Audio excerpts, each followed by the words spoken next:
V okviru tedna mobilnosti so v Slovenski Bistrici v petek 12. septembra pripravili poseben dogodek – voden sprehod po mestu.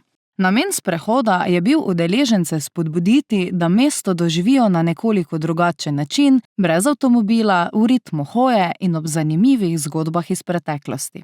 Pot se je začela pri gradu, od tam pa so se sprehajalci odpravili do Graslovega stolpa, nato nadaljevali do Trga Svobode, obiskali gradišče in se na koncu vrnili nazaj do Bistriškega gradu.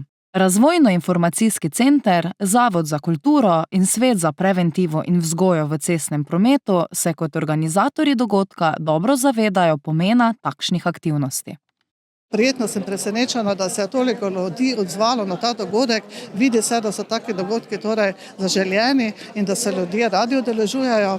Je pa bil namen, da se tudi spodbuja hoja kot najbolj zdrava oblika gibanja in da se ljudje povežejo in malo poklepetajo in seveda tudi družijo.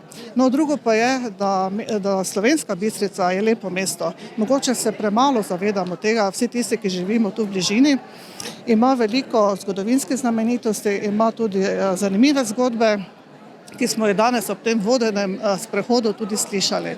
Jaz mislim, da smo lahko ponosni na Bistrico in da lahko tudi drugim, se pravi obiskovalcem, pokažemo, kaj imamo in da se tega ne rabimo sramovati. No, res hvaležni pa smo vsem obiskovalcev in upam, da bo to stalnica tudi v prihodnje. Sprehod je bil lep primer, kako lahko domače okolje doživimo na povsem drugačen način, peš in v dobri družbi.